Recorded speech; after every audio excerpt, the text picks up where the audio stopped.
It is May 25, 2026, and I want you to think about something incredibly mundane for a second. Okay, like what kind of mundane? Well, just think about exactly how you walked into the kitchen this morning. Like just the physical act of swinging your legs out of bed, putting one foot in front of the other, and moving across the room to get your coffee. Right, just that, automatic morning shuffle. Exactly. It feels completely automatic. But that simple, mindless walk is actually directly connected to the future of the global artificial intelligence economy. Which, it sounds like an absurd leap on the surface. Totally. You have this hyper-advanced, cutting-edge technological shift on one hand, and then a bleary-eyed morning shuffle on the other. Yet the connective tissue between those two things is surprisingly profound when you look at the underlying physics of both. Yeah, and we have an incredibly thought-provoking piece of source material guiding us today. It's this recent article by the Finch Q team called The Jewel Work of Human Movement, The Body That Forgot How to Walk. Such a fascinating read. It really is. And our mission today for this deep dive is to explore how this economic shift toward energy-based value, what they're calling jewel work, actually reveals a hidden, quiet crisis happening right now in our own biology. Yeah, a crisis most people don't even know is happening. Exactly. We want to help you understand the profound and totally invisible costs of modern convenience. Okay, let's unpack this, starting with the economics. Because to understand what is happening to our bodies, we first have to understand how AI is changing the definition of work. Right. For centuries, we've measured human productivity in time, right? Dollars and hours. Yeah, and that entire system is built on human biological constraints. We measure work in hours because humans get tired. Right, we sleep. Exactly. We need sleep, we need lunch breaks, we operate in shifts.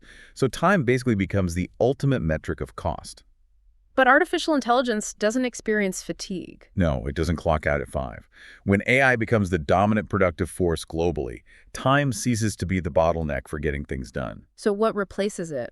The new bottleneck is pure physical power, like the electricity and the cooling required to run those massive server farms. So the fundamental unit of economic value shifts from the hour to the joule, the standard unit of energy. Yes, exactly. You aren't calculating how many human hours a task takes anymore.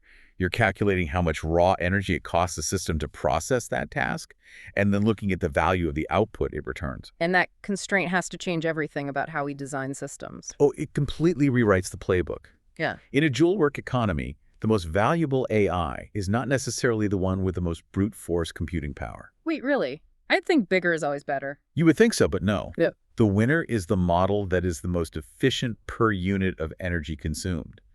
The engineers are essentially in this massive race to build systems that can do the absolute most with the absolute least amount of energetic waste. Which is where these cutting-edge tech economists accidentally stumble right back into ancient history. Yes, they totally do. Because that pursuit of maximum output for minimum energy, it isn't a new concept invented in a Silicon Valley server farm.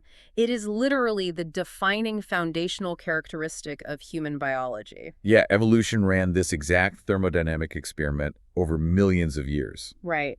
When we picture early human survival, we tend to romanticize it a bit. We picture strength and explosive speed, like the lion taking down a gazelle or the cheetah sprinting across the savannah. Yeah, we think of nature as this arena of pure brute force. Exactly. But early humans were comparatively really weak. A lion is far stronger. A cheetah is infinitely faster. We're slow and squishy. Pretty much. Yeah. If the evolutionary game was purely about explosive speed or physical dominance, our ancestors would have been outcompeted instantly. It's strange to realize that the apex of our evolutionary survival wasn't a weapon or a bigger muscle, but literally just the architecture of our gait. We were essentially the ultimate energy accountants. That is a great way to put it. We survived because we became extraordinarily good at moving very long distances on a remarkably small amount of calories. So how does the body actually pull that off? Well, the biomechanics of human walking is just a masterpiece of biological engineering. To move forward, you're essentially constantly falling and catching yourself in a controlled rhythm. Wow, that sounds exhausting when you put it like that. It sounds like it, but the engineering is genius.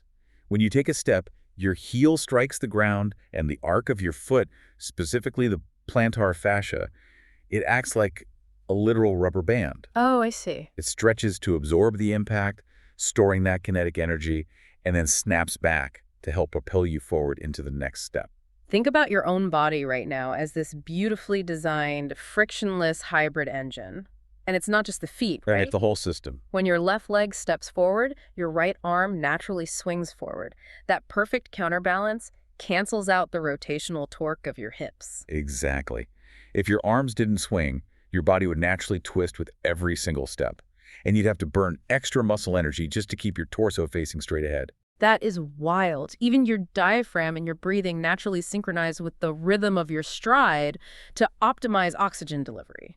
Yeah, every single component is engineered so that almost zero energy bleeds out sideways. The energy just moves forward, endlessly recycling through the spring mechanics of your tendons. It's incredible. And what's fascinating here is how the Finch Q team crystallizes this connection.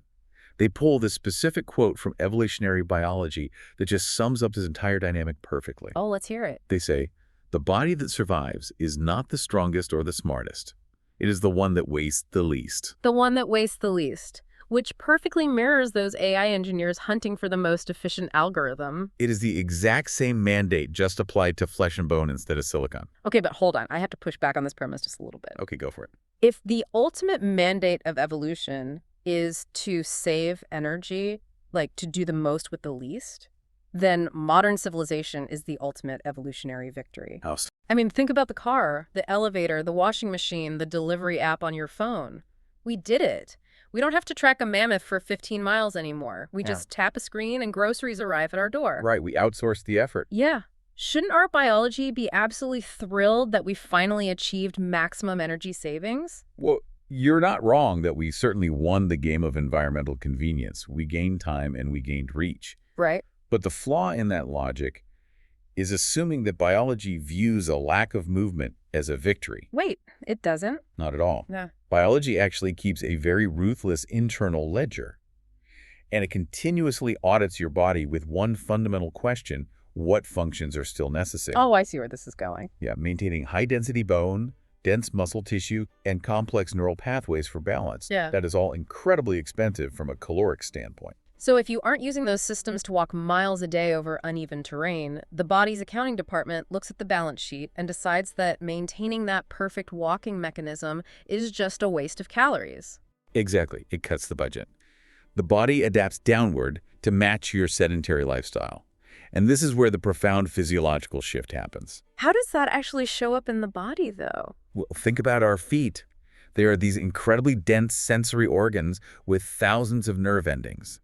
But we put them into thick, rigid shoes, and we walk exclusively on perfectly flat concrete. Or we just sit in office chairs for 10 hours a day. Right. And those nerve endings, the mechanoreceptors in your feet, they literally get bored. They stop sending high-fidelity signals to the brain about the texture and angle of the ground. So the brain essentially loses its high-resolution map of where the floor is. Yes, which forces the brain into a state of subtle, continuous panic. Oh, no. Because it can't rely on crisp sensory data from the feet anymore.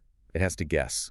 And when the brain is guessing about your balance, it compensates by tensing up the muscles around your ankles, knees, and hips, just in case you stumble. Just preemptively bracing for a fall. Exactly.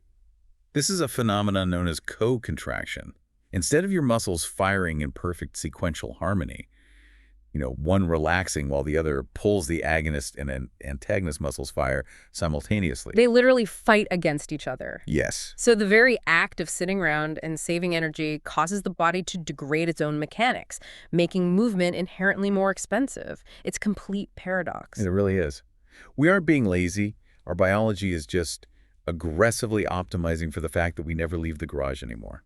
But if the body is quietly cutting costs and causing all these co-contractions, why don't we feel it? I mean, why doesn't an alarm go off when our mechanics start to drift? Because the nervous system is brilliant at hiding dysfunction through compensation. The degradation happens long before any visible symptom manifests. Okay, so how do we know it's happening? To illustrate this, the authors proposed this great thought experiment about a hallway. Oh, yeah, I remember this part. Imagine two people of the same age walking down a standard office hallway. From the outside to anyone sitting on a bench watching them, they look completely identical. Right. They are moving at the exact same speed, looking straight ahead, totally normal-looking gait. But the internal physics are entirely different. Drastically different. Inside, one of those individuals is working significantly harder just to maintain that illusion of a normal walk. Because of the co-contractions. Exactly. Because their balance pathways are dulled and their joints are experiencing those co-contractions, their heart has to pump slightly more blood just to deliver oxygen to muscles that are fighting each other. Wow. Their central nervous system is firing a dozen extra microcorrections per second just to keep them upright and moving forward. Here's where it gets really interesting. It's essentially a car with bad wheel alignment. That is a perfect analogy. Right, like to a guy standing on the sidewalk, the car looks like it's driving completely straight down the road. But the driver knows the truth. The driver is constantly micro-correcting the steering wheel just to keep it out of the ditch. Yes. The engine is burning extra gas to overcome the drag, and the inside edges of the tires are quietly, invisibly wearing away. And you don't know the tire's compromised until it blows out on the highway. Exactly. Biology works the exact same way. The text compares this rising biological cost to a small leak accumulating inside a wall. That's a scary thought. It is. The water's just dripping slowly behind the drywall. There's no pain, no obvious limp, no dramatic dysfunction. No one sees the water. But the structural integrity is being compromised daily. So how does the person in the hallway experience it? The person in that hallway who is fighting their own co-contractions might just notice that it takes their heart rate a few minutes longer to recover after climbing a flight of stairs. The physiological cost of simply existing is quietly going up. Which brings us full circle right back to the AI economy. If we connect this to the bigger picture, this is where the macroeconomic framework of Joule work and the reality of our own aging bodies completely converge. They really do. They are both at their core stories about thermodynamics. Right. Joule work tells us that the dominant value in the future is doing the most with the least energy. Meanwhile, the slow, quiet story of physical aging, especially in a modern, heavily mechanized civilization, is a story of declining thermodynamic efficiency. You require more joules of energy to produce the exact same physical output. Yes, you need more muscular effort per stride. You need more metabolic recovery time after exertion. The human body, much like a massive global economy, has this incredible capacity to absorb inefficiency for decades before the cracks finally show. But when the cracks do show, it usually means a pipe burst, a blown knee, a severe fall, a sudden loss of mobility. And by then, it's often much later than we would have wanted to intervene. So what does this all mean for you? If you are listening to this right now and feeling hyper aware of how your feet are hitting the ground, what is the actionable takeaway here? The PEX makes it clear that we can't stop time. Thermodynamic efficiency declines for everyone eventually. Right. The goal isn't to reverse aging or achieve some impossible standard of biomechanical perfection. Thank goodness. The goal is noticing the leak in the wall while it's still just a drip. The Finch Q team advocates for a practice they call the gentle art of noticing. Which sounds lovely, but they specifically point out that this is surprisingly difficult in our current culture. Oh, it's incredibly hard. Because we are conditioned to only pay attention to our bodies when there is an acute crisis, a sharp pain or complete failure. Right, or we go to the other extreme where we hook ourselves up to 12 different wearable devices that blare an alarm if our stride length changes by a millimeter. Yeah, exactly. It becomes this clinical high-stress optimization project. And the text suggests a completely different paradigm. It really does. It requires steady, unhurried attention. The signals of biomechanical drift don't arrive loudly. They live in subtle patterns stretched across weeks and months. So how do we actually do that? The authors describe this noticing as observing yourself the way a thoughtful friend might. Oh, I like that. Right. Because a good friend doesn't medically diagnose you or panic. A friend simply observes you over time and says, hey, you seem a little stiffer than usual when you get up from the table. Or you know you're favoring your right side lately. It's about cultivating that kind of friendly, objective observation with your own movement, like maybe taking your headphones out for a walk and just paying attention to whether one foot hits the ground heavier than the other. Exactly. Because if you notice that subtle drift early, the interventions required to fix it are incredibly small. Like what kind of interventions? Maybe it's choosing to walk barefoot in the grass for 10 minutes a day just to wake up those sensory nerves in the feet. Oh, that's easy. Or maybe it's a very brief, non-urgent conversation with a physical therapist about a slight asymmetry in your hips. These are tiny adjustments that cost very little in terms of time or energy in the present, but they return a massive amount of preserved function and independence over the next 20 years. Wow. We have covered some truly fascinating ground today.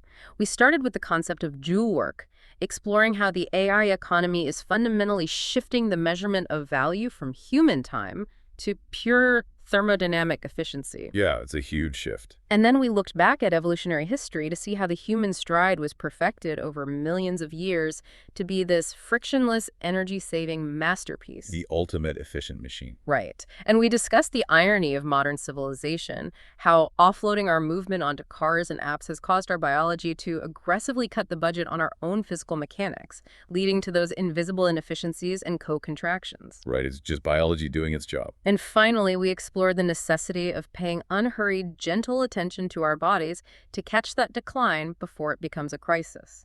It serves as such a vital reminder. We have spent the last century brilliantly offloading the burden of physical labor onto our environment. But biology dictates that we cannot out-innovate the maintenance of our own physical form. Which leaves me with one final lingering thought that I just can't shake, building off the trajectory of this entire deep dive. Oh, I love a good lingering thought. Let's hear it. We know that civilization has been this long, intentional project of giving our physical movement to machines. Yes. But if artificial intelligence is now stepping in to be the dominant productive force in our economy, effectively taking over our cognitive and labor tasks as well, and our bodies have already forgotten how to walk efficiently. Where are you going with this? Well, what exactly is the human machine being optimized for next? Oh, that is a massive question. Right. If we are no longer required to be physically efficient to survive out in the wild, and we are no longer required to be economically productive in the traditional sense because AI is doing all the jewel work, Where does that leave us? it makes you wonder, does the simple act of taking a frictionless, perfectly balanced walk transition from being an evolutionary survival tool into the ultimate future luxury? Wow, just maintaining it for the sheer joy and dignity of being in a physical body. Exactly. Something we maintain not because we have to, but simply for the joy of it. It is definitely something to chew on the next time you take that mundane walk to the kitchen. Thank you so much for joining us on this deep dive. Pay a little extra attention to your footsteps today.